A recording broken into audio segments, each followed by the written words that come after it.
Ó, vamos lá, pessoal. Puericultura, assunto importantíssimo no que diz respeito à apresentação dos serviços oferecidos pela atenção básica. A definição de puericultura é o estudo do crescimento e do desenvolvimento infantil. A puericultura ela é realizada até os 10 anos de idade. Você pode se perguntar, com meu filho, filha, foi feita apenas até os 2. Errado. Puericultura é até 10 anos. Se você observar bem a caderneta de saúde da criança, que é um registro, verá que eu tenho informações até 10 anos para serem claramente preenchidas. Depois dos 10 anos, a gente começa a utilizar esse instrumento aqui, que é a caderneta de saúde do adolescente. Então, repetindo a definição, acompanhamento do crescimento e do desenvolvimento infantil, realizado até 10 anos de idade. Consultas. Como tudo na atenção básica, eu tenho uma rotina de consultas. Pré-natal eu tenho, hipertensão, diabetes eu tenho, imunização eu tenho um calendário, planejamento reprodutivo eu também tenho um calendário. Então, na puericultura, é assim que acontece. No primeiro ano de vida da criança, ela deve ter no mínimo 7 consultas. No mínimo eu posso fazer 10, não posso fazer menos do que 7. As consultas se organizam da seguinte forma. Primeira semana de vida, uma consulta. Lembre-se que a puérpera, a mulher no resguardo, ela tem direito a uma visita domiciliar na primeira semana de vida. A gente pode matar 2 coelhos com uma tacada só e fazer também a primeira consulta de puericultura. 1 mês, tem consulta. 2 meses, 4, 6, 9, 12. Então aqui a gente observa que, temos exatamente 7 consultas no primeiro ano. Até o segundo ano eu vou ter mais 3 consultas, uma com 15 meses, uma com 18 meses e uma com 24 meses. Dos 2 aos 5 anos as consultas são semestrais, uma a cada 6 meses. E dos 5 aos 10 anos, para fechar a puericultura, a consulta anual, de preferência próxima à data do aniversário, para padronizar. Então a gente apraza de lápis as consultas e registra oficialmente com a caneta depois de realizadas. Então observe aqui. Suponha que a criança ela nasceu hoje, hoje é que data? Hoje é dia 3 de abril. Nasceu. Primeira consulta, 10 de abril. Segunda consulta, dia 10 de maio. Terceira consulta, 10 de junho, não é? Nasceu uma semana, 1 mês, 2 meses. E assim a gente vai fazendo o controle da puericultura. Situações de risco. Lembrem lá do princípio do SUS da equidade, que a gente tem que dar mais a quem tem menos. Então é importante que a gente observe crianças em situação de risco para priorizar esse atendimento. Por exemplo, uma criança que nasceu com baixo peso, uma criança que nasceu com perímetro cefálico baixo, uma criança que reside em uma área que não tem saneamento básico, uma mãe que está relutando quanto ao aleitamento materno. Então são situações de risco que a gente precisa ficar atento e juntamente com toda a equipe, o médico, o técnico de enfermagem. Eu posso referenciar o NASCE, por exemplo, para uma nutricionista. A gente precisa ficar atento, porque diagnosticando rapidamente determinado problema, eu consigo ter conduta para piorar determinadas complicações até chegar à resolução por completo daquele quadro. Registros. As consultas elas são registradas nesse documento aqui, que é a caderneta de saúde da criança. Ótimo documento, diga-se de passagem, bola dentro do Ministério.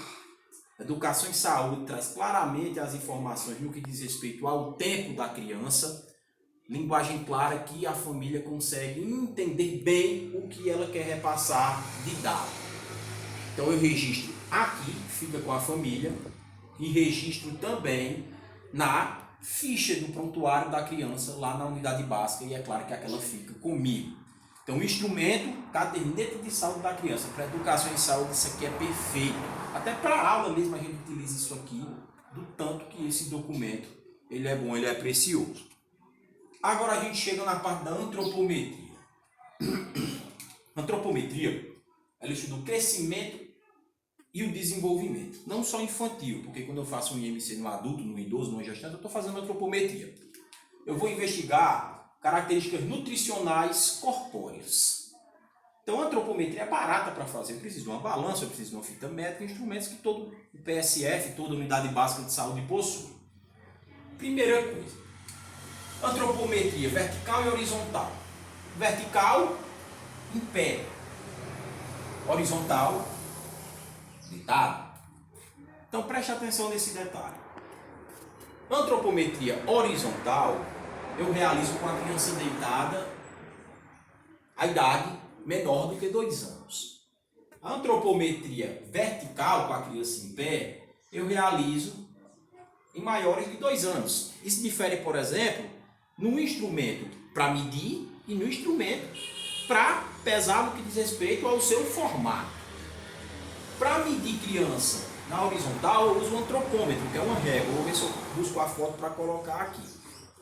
Já na vertical, é aquela fita métrica colocada na parede ou aquela peça que vem por trás da balança que dá a altura. Na vertical, já é aquela balança, não é, que vem esse instrumento para dar a altura, aquela balança mais tradicional que a gente encontra, por exemplo, em mercados, em armazéns. Aquela balança é excelente, dá de 10 a 0 em qualquer balança digital. Então veja, primeira variável, peso.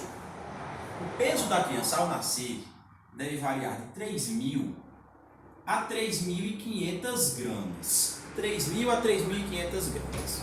Quando a criança nasce com um peso menor do que isso, baixa o peso.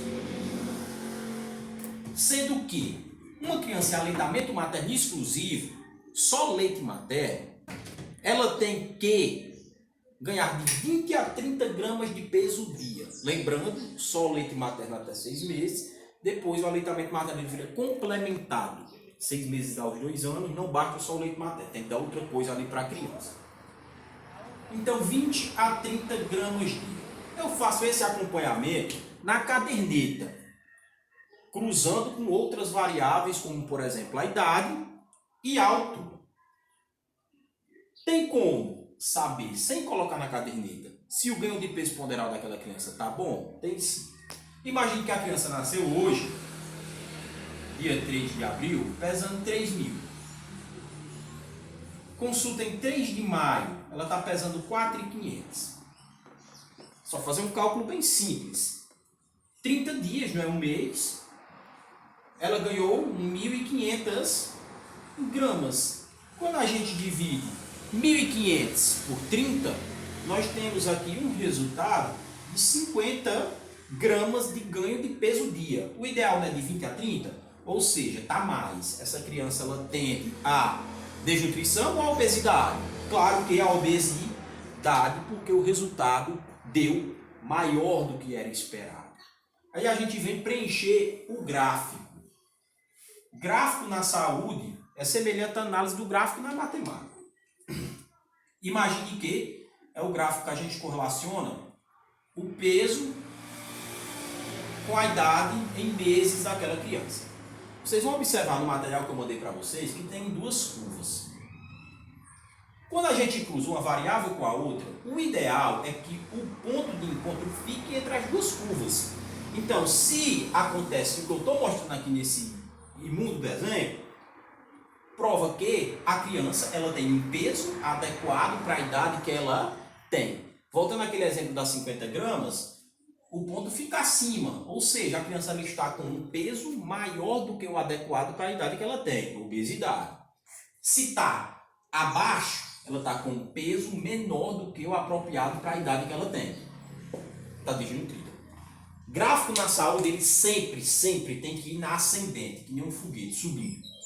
Ah, mas a criança obesa não teria que descer? Não. Eu teria que trabalhar para quê? Ela subisse de uma maneira mais lenta, lá para frente. Ela entraria dentro do intervalo entre as curvas. Então essa é a lógica do estudo do peso. Para trabalhar com a balança, a gente tem que primeiramente tarar, isso é uma coisa que praticamente ficaria melhor de explicar. Equilibrar fiel e agulha. Né? Horizontal menor do que 2 anos, dado importante, gosta de cair em prova. Vertical maior do que 2 anos. Um erro comum que a gente gosta de fazer é o quê? A criança, ela tem que ser, não é pesada, na balança horizontal, só que eu não tenho uma horizontal. O que é que eu faço? Mãe com criança no braço, dá um valor, depois a mãe sem a criança só subtrai. Quebra o galho, quebra, mas passa longe de ser o ideal. Se pesar a criança com fralda, a gente retira 50 gramas. Com relação à altura, o ideal é vir ao mundo medindo de 45 a 50 centímetros. E o ganho esperado de altura mês até o sexto mês é de 2,5 centímetros. Lembra que isso é um dado absoluto, pequenas variações para mais ou para menos, eu não vou estranhar. Então suponha que a criança ela tenha vindo ao mundo com 50 centímetros, com um mês na puericultura ela tem que ter 52,5, com 2 meses 55, e assim sucessivamente. Tá certo? Então, puericultura não vai ter um dado absoluto, eu não preciso saber decorar dessas informações, porque quando eu jogar na caderneta, ela vai me dar uma resposta, tá bom? Outro detalhe, por exemplo, imagine que a criança é para ser medida de forma vertical e foi medida na horizontal, eu divido 0,7 centímetros. E ao contrário também, não é? Se a criança era para ser medida horizontalmente e foi medida verticalmente, eu coloco mais 0,7 centímetros, isso é uma regra. Agora as variáveis são peso, altura, peso, idade, altura e idade. Verificar se o peso está adequado à altura, o peso está adequado à idade e a altura está adequada à idade. Isso aqui eu faço até os 10 anos. Né? Lembra? Peso, altura. Duas curvas, o dado ideal é o preenchimento no meio das curvas. Ora, o perímetro cefálico e o perímetro torácico são medidas realizadas até os 2 anos. O perímetro cefálico eu vou pegar uma fita métrica e vou passar aqui pela sobrancelha, orelha, osso hospital. O ideal é um resultado que de 33,3 a 38 centímetros. É importante essa análise para a adequação da cavidade craniana ao rápido crescimento encefálico, né? Um leira, né?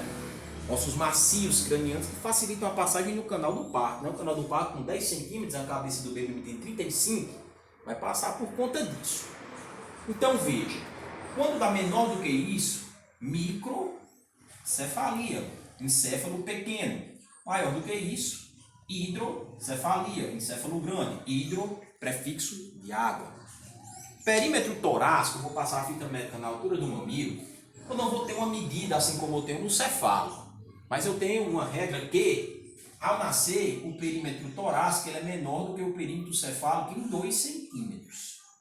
Com 3 meses, o perímetro torácico ele iguala o cefálico e com 6 ele ultrapassa o cefálico. Tá certo? Então, peso, altura, autoridade e pesidade até 10, perímetro cefálico e perímetro torácico até 2 anos. Dentes. Olha, a primeira dentição da criança é a decídua, né? 20 dentes de leite que são substituídos por dentes permanentes. Então, o primeiro dente ao nascer é incisivo central inferior, ali por volta de 5 a 6 meses.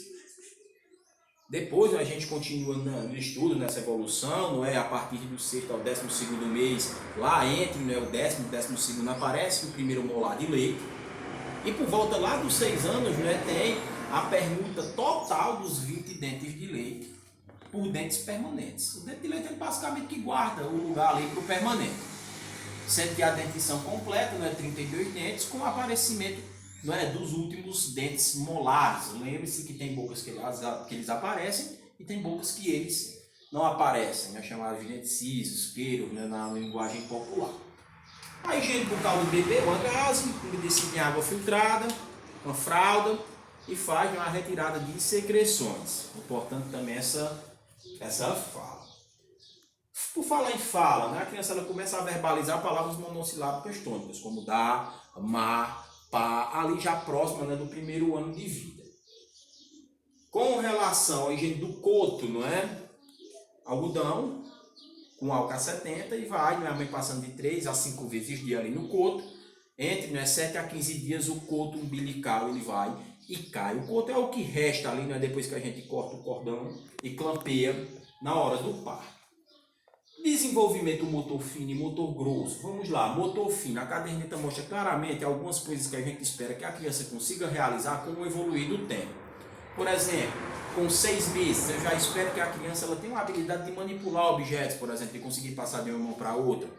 Com 12 meses ela já tem uma capacidade de ter uma prensa formada.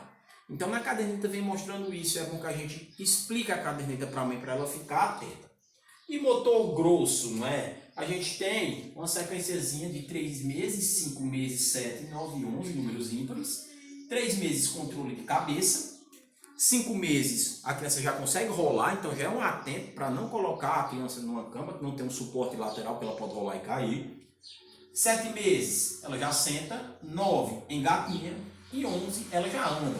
Claro, não é dado absoluto, pode ser que uma criança só vá andar com 12 meses, com 10, se ela já consiga andar sem ter, não é muita pessoa ali ao redor para dar suporte. Então são dados esperados. Já já a gente volta com o aleitamento.